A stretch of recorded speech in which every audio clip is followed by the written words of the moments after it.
కాలంలో స్కామ్ జరగడంలో ఆశ్చర్యమేమీ లేదు. కానీ దానితో పాటు ఒక భయంకరమైన కుట్రకు జగన్ ప్లాన్ చేశాడు. అది తలుచుకుంటేనే అమ్మో అనిపిస్తుంది. ఒక రాష్ట్రంలో గ్రూప్ 1 ఉద్యోగాలంటే డిప్యూటీ కలెక్టర్ నుంచి డిఎస్పీ, ఆర్డీఓ, జైల్ సూపరింటెండెంట్ ఇలా ముఖ్యమైన పదవులు చాలా ఉంటాయి. ఒక్క మాటలో చెప్పాలంటే రాష్ట్ర పాలన మొత్తం వీళ్ల చేతుల్లోనే ఉంటుంది. అటువంటి కీలకమైన పదవుల్లో అవినీతిపరులు, నేర మనస్తత్వం కలిగిన తన మనుషులను కూర్చోబెడితే అధికారంలో ఉన్నా లేకపోయినా రాష్ట్ర పాలనా వ్యవస్థ మొత్తం తన చేతుల్లో ఉంటుంది. రాష్ట్ర ప్రభుత్వం స్థానంలో తన నేర సామ్రాజ్యమే రాష్ట్రాన్ని ఏలుతుంది. ఇది జగన్ ప్లాన్. ఒకటో రెండో కోట్లు పెట్టి ఉద్యోగంలోకి వచ్చినవాడు నిజాయితీగా ఎలా ఉండగలడు? తప్పకుండా అడ్డదారులు తొక్కుతాడు. అది కూడా ఉన్నత పదవిలో ఉంటాడు కాబట్టి వ్యవస్థ మొత్తాన్ని నాశనం చేస్తాడు. చూశారా? ఆలోచిస్తేనే ఎంత భయంకరంగా ఉందో. అదే గ్రూప్ 1 పేరిట జగన్ ప్లాన్ చేసిన కుట్ర. ఒక రకంగా చెప్పాలంటే దేశ ద్రోహం. డిసెంబర్ 31, 2018 కొత్త సంవత్సరం వేడుకల వేళ నిరుద్యోగ యువత జీవితాల్లో వెలుగులు నింపుతూ చంద్రబాబు గారి ప్రభుత్వం 169 గ్రూప్ 1 ఉద్యోగాల భర్తీకి నోటిఫికేషన్ ఇచ్చింది. 2019 మే 26న 59,205 మంది అభ్యర్థులు ప్రిలిమ్స్ పరీక్ష రాశారు. చంద్రబాబు గారి అధికారంలో కొనసాగి ఉంటే మెగా డిఎస్సి 2025 మాదిరిగా చాలా పారదర్శకంగా నియామకాలు జరిగేవి. ఉన్నత పదవుల్లో ఉన్నతమైన ఆకాంక్షలు కలిగిన యువకులు కూర్చునేవారు. కానీ యువత దురదృష్టవశాత్తు సరిగ్గా ప్రిలిమ్స్ పరీక్ష జరిగిన 4 రోజులకు జగన్ అధికారంలోకి వచ్చాడు. ప్రిలిమ్స్ నుండి 9,679 మంది అర్హత సాధించగా 2020 డిసెంబర్ 14 నుండి 20వ తేదీ వరకు మెయిన్స్ రాత పరీక్షలు జరిగాయి. మొత్తం 6,807 మంది అభ్యర్థులు 7 పేపర్ల పరీక్షలను పూర్తి చేశారు. ఇంతవరకు బాగానే ఉంది. ఇక్కడ నుంచే అసలైన స్కామ్ మొదలైంది.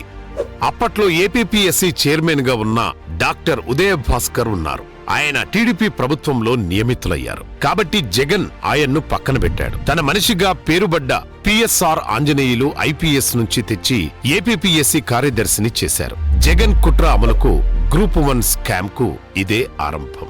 సాధారణంగా గ్రూప్ 1 జవాబు పత్రాలను విశ్వవిద్యాలయ ప్రొఫెసర్లు మాన్యువల్ గా అంటే చేత్తో మూల్యాంకనం చేయాలి. కానీ కోవిడ్-19 నిబంధనల సాకు చెప్పి డిజిటల్ మూల్యాంకనం అంటే కంప్యూటర్ స్క్రీన్ పై పీడీఎఫ్లను పరిశీలించి మార్కులు వేసే విధానాన్ని తెరపైకి తెచ్చారు. అంటే జవాబు పత్రాలు దిద్ది అక్కడికక్కడే పేపర్ మీద మార్కులు వేయడం కాదు, జవాబు పత్రాన్ని కళ్లతో చూసి ఇంకెక్కడో మార్కులు వేయడం అన్నమాట. ఏపీపీఎస్సీ నిబంధనావళి రూల్ 17 ప్రకారం ఈ తరహా విధానపరమైన మార్పులకు చైర్మన్ ఆమోదం తప్పనిసరి.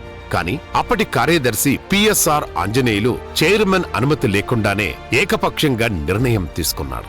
పైగా బహిరంగ టెండర్లు నిర్వహించకుండా స్టోన్ మీడియా, ట్రూ గ్రేడర్ అనే ప్రైవేట్ సంస్థకు నామినేషన్ ప్రాతిపదికన పనులు కట్టబెట్టారు.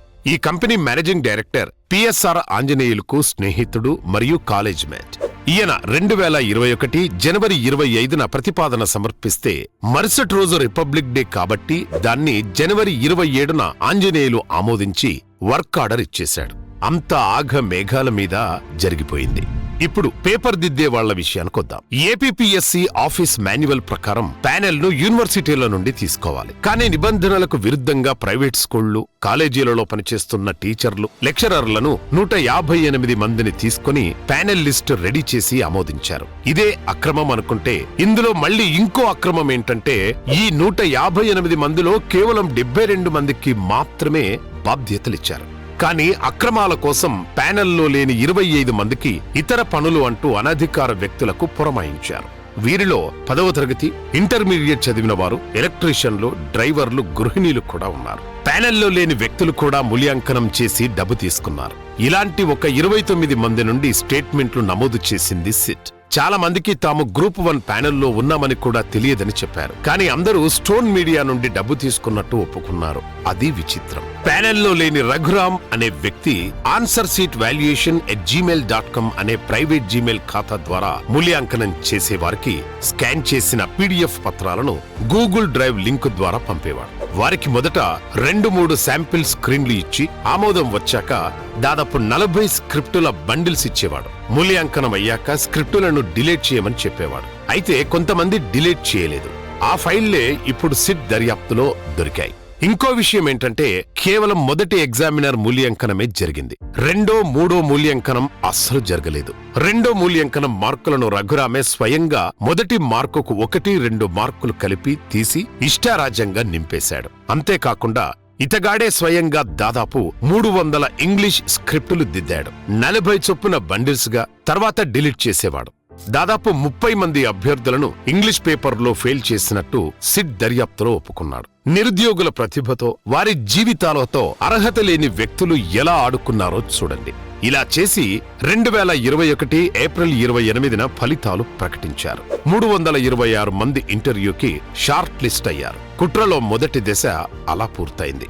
అయితే డిజిటల్ మూల్యాంకనంపై కొందరు కోర్టుకు వెళ్లడంతో మాన్యువల్ నుండి డిజిటల్ కు మార్చడమన్నది నోటిఫికేషన్ కు విరుద్ధం కాబట్టి మరో 3 నెలల్లో మళ్లీ మాన్యువల్ గా పేపర్లు దిద్దమని హైకోర్టు 2021 అక్టోబర్ 1న ఆదేశించింది.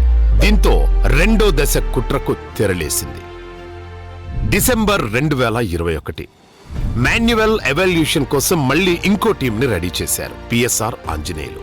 ఈసారి కూడా టెండర్ లేకుండా నామినేషన్ పద్ధతిలో ముందస్తు అనుభవం లేని క్యాంప్సైన్ మీడియా ప్రైవేట్ లిమిటెడ్ కి వర్క్ ఆర్డర్ ఇచ్చాడు. ఈ సంస్థ డైరెక్టర్ కూడా ఆంజనేయులకు బాగా కావాల్సిన మనిషి. వర్క్ ఆర్డర్ ఇచ్చిన 2 రోజుల్లోనే 2021 డిసెంబర్ 5న ఆదివారం రోజున ఏపీపీఎస్సీ ఆఫీసులో స్ట్రాంగ్ రూమ్ తెరిచారు. మొత్తం 48,442 జవాబు పత్రాలను స్ట్రాంగ్ రూమ్ నుండి బయటకు తీసి గుంటూరు జిల్లా చినకాకానిలోని హైలాండ్ రిసార్ట్ కు తరలించారు. ఏపీపీఎస్సీ చరిత్రలో అంతకు ముందెన్నడూ ఇలా అభ్యర్థుల జవాబు పత్రాలను ప్రైవేటు వారికి అప్పగించలేదు.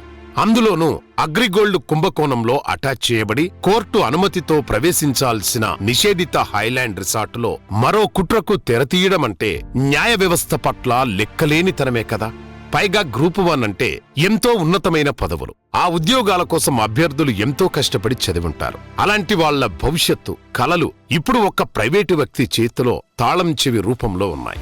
పోలీసు భద్రత ఉన్నా అది నామమాత్రమే. జవాబు పత్రాల కస్టడీ, నిర్వహణ, మూల్యాంకనంతో వాళ్లకు సంబంధం లేదు. ఇలా పేపర్ దిద్దడానికి ఏపీపీఎస్సీ 452 మంది నిపుణుల జాబితా సిద్ధం చేసింది.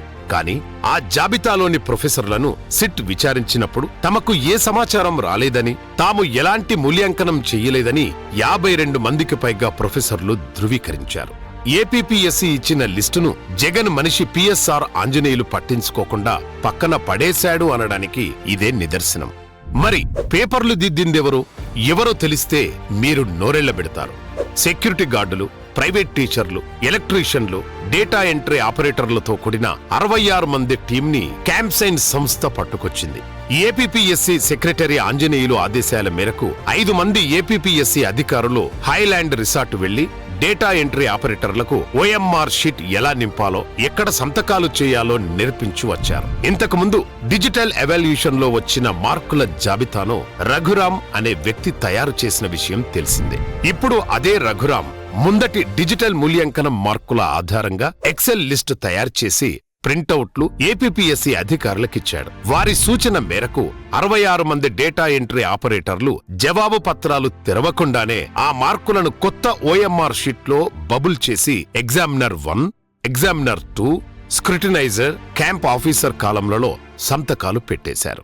సిట్ నివేదిక దీన్ని స్పష్టంగా ఫోర్జరీ మరియు నకిలీలు అని పేర్కొంది. ఇలా మార్కులు వేసి సంతకాలు పెట్టిన వాళ్లలో డ్రైవర్లు కూడా ఉన్నారు. అంటే ఒక గ్రూప్ 1 అభ్యర్థి తలరాతను ఒక డ్రైవర్ రాశాడన్నమాట. ఇంకా అక్కడ ఎన్ని అక్రమాలు జరిగాయో చూడండి. ఏపీపీఎస్సీ నియామకాల ప్రకారం ఓఎంఆర్ స్లిప్లలో వైట్నర్ వాడకూడదు. కానీ 169 స్లిప్లలో వైట్నర్ ను వాడి మార్కులు తుడిచేశారు. ఈ పనుల కోసం క్యాంప్సైన్ మీడియాకు మొత్తం 1,14,32,312 రూపాయలను చెల్లించారు. ఇందులో 20,06,000 ప్రత్యేకంగా జప్తులో ఉన్న రిసార్ట్ వాడకం కోసం హైదరాబాదులో ఉన్న బ్యాంకు ఖాతా ద్వారా 5 వాయిదాల్లో 2021 డిసెంబర్, 2022 ఫిబ్రవరిల మధ్య చెల్లించారు. 2022 ఫిబ్రవరి 19 స్కామ్ 3వ దశ. డీజీపీగా పనిచేస్తున్న జగన్ సొంత మనిషిగా వివాదాస్పద అధికారిగా పేరుపడ్డ గౌతమ్ సవాంగ్ ను ఏపీపీఎస్సీ చైర్మన్ పదవిలో కూర్చోబెట్టాడు జగన్. గ్రూప్ 1 స్కామ్ కుట్ర మొత్తం జగన్ అమలు చేసిందే అనడానికి ఇదే నిదర్శనం. గౌతమ్ సవాంగ్ బాధ్యతలు స్వీకరించిన వెంటనే ఏపీపీఎస్సీ సభ్యులతో సమావేశం నిర్వహించి గతంలో జరిగిన డిజిటల్ మూల్యాంకనం, హైలాండ్ మాన్యువల్ మూల్యాంకనం రెండింటినీ సమీక్షించాడు. జగన్ ఆదేశాల ప్రకారం ఇంకెవరికైనా అడ్డదారిలో పోస్టులు ఇవ్వడానికి ఏదైనా ప్లాన్ ఉండి ఉండవచ్చు. అందుకే హైలాండ్లో జరిగిన మూల్యాంకనం ప్రతిపాదికగా ఫలితాలు ఖరారు చేయడానికి గౌతమ్ సవాంగ్ అంగీకరించలేదు. దాంతో ముచ్చటగా మూడోసారి మూల్యాంకనం మాన్యువల్ గా చేపట్టాలని నిర్ణయించాడు. ఇక్కడ ఒక అనుమానాస్పద పరిణామం చోటు చేసుకుంది. చైర్మన్ సవాంగ్ హైలాండ్ మూల్యాంకనాన్ని తిరస్కరించిన తర్వాత ఈ మూల్యాంకనాన్ని నిర్వహించిన అప్పటి సెక్రటరీ పిఎస్ఆర్ ఆంజనేయులు హైలాండ్ కు సంబంధించిన ఫైళ్లు, గోప్యమైన నోట్ ఫైళ్లు, డిజిటల్ రికార్డులన్నింటినీ స్వయంగా తన ఆధీనంలోకి తీసుకున్నారు. ఈ వ్యవహారంలో ప్రధాన పాత్రధారి అయిన వ్యక్తే రికార్డులను తన వద్దకు తీసుకున్నాడు అంటే అవకతవకలు జరిగాయని రుజువైనట్టే కదా. ఇక ఈ మూడో మూల్యాంకనం చేపట్టడానికి సంబంధించిన ఏపీపీఎస్సీ దగ్గర ఎలాంటి అధికారిక రికార్డ్, తీర్మానం, ఫైల్ నోటింగ్ లేదా పరిపాలనా ఉత్తర్వు లభించలేదు. కారణాలు వివరించే ఏ ఒక్క డాక్యుమెంట్ కూడా నమోదు కాలేదు. దానికి తోడు హైలాండ్లోనే అసలైన ఓఎంఆర్ షీట్లను ఉపయోగించడంతో విజయవాడ మూల్యాంకనం కోసం కొత్తవి అవసరమయ్యాయి. దీంతో 2022 మార్చి 9న డేటాటెక్ మెథడాక్స్ ప్రైవేట్ లిమిటెడ్ సంస్థకు ప్రింటింగ్ ఆర్డర్ ఇచ్చారు. అంటే అభ్యర్థులు రాసిన అసలైన ఓఎంఆర్ షీట్లు పక్కన పడేశారన్నమాట. ఎన్ని నాటకాలో, ఎన్ని దారుణాలో చూడండి. ఈ కొత్త షీట్లను ఏపీపీఎస్సీ అధికారులు డాటాటెక్ ప్రతినిధుల సహాయంతో స్టేప్లర్ల ద్వారా అసలు జవాబు పుస్తకాలకు జోడించారు. అభ్యర్థుల అత్యంత సున్నితమైన బార్ కోడ్ డేటాను ప్రైవేట్ కంపెనీకి అప్పగించే క్రమంలో భద్రతకు సంబంధించి ఎలాంటి అవగాహన ఒప్పందం కూడా కుదుర్చుకోలేదు. ఈ మూడో మూల్యాంకనాన్ని విజయవాడలో 3 వేరువేరు క్యాంపులలో నిర్వహించారు. మార్చి 25, 2022న మూల్యాంకనం ప్రారంభమైంది. అయితే అదే రోజు 57 మంది ఎగ్జామినర్ల పేర్లు, సంస్థలు, మొబైల్ నంబర్లతో కూడిన కాలేజియేట్ ఎడ్యుకేషన్ కమిషనర్ జారీ చేసిన రహస్య ప్రాసెసింగ్ వాట్సాప్లో లీక్ అయ్యాయి. లీక్ అయిన జాబితాలోని 47 మంది ఎగ్జామినర్లు నేరుగా మూల్యాంకనంలో పాల్గొన్నారు. సిట్ వీరందరినీ విచారించింది. ఈ విచారణలో దారుణమైన నిజాలు బయటపడ్డాయి. ఉదాహరణకి సోమశేఖర్ అనే ఎగ్జామినర్ సిట్ అధికారులతో చెప్పిన దాని ప్రకారం హాల్ టికెట్ నెంబర్ 2703022670 స్లిప్ పై అతను 99 మార్కులిస్తే తర్వాత ఎవరో దాన్ని 86కు మార్చారు. ఆ మార్పులు చేసిన సంతకాలు అతనివి కావు. ఇది వీడియోగ్రఫీ సమక్షంలో బిఎన్ఎస్ఎస్ సెక్షన్ 183 ప్రకారం ప్రమాణం చేసి మెజిస్ట్రేట్ ముందు సోమశేఖర్ స్పష్టంగా చెప్పిన విషయం గ్రూప్ 1 అభ్యర్థుల భవిష్యత్తుతో జగన్ ప్రభుత్వం ఎలా ఆడుకుందో చూడండి.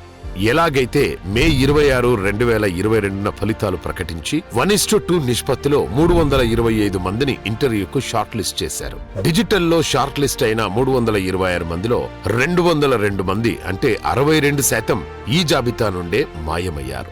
దీంతో ఎంపిక కాని 202 మంది అభ్యర్థులు జూన్ 13న కోర్టుకు వెళ్లారు. విషయం కోర్టులో ఉండగానే ఇంటర్వ్యూలు జూన్ 15, 2022 జూన్ నుండి 29, 2022 వరకు జరిగాయి. తుది జాబితా జూలై 5, 2022న వెలువడింది. ఎంపికైన 165 మంది సెప్టెంబర్ 30, 2022న షరతులతో కూడిన ఉత్తర్వుల కింద ఉద్యోగాల్లో చేరారు. కోర్టుల్లో కేసులు అలా నడుస్తుండగా హైలాండ్ వ్యవహారం ఏంటని 2023 జనవరిలో కోర్టు అడిగింది. అబ్బే అక్కడ అలాంటి మాన్యువల్ మూల్యాంకనం జరగలేదు అంటూ కోర్టుకు అబద్ధం చెప్పారు. మరి 1,14 లక్షలు ఎందుకిచ్చారు అంటే లాజిస్టిక్స్ ప్రిపరేషన్ వర్క్స్ కి ఇచ్చామని కోర్టునే మోసం చేశారు.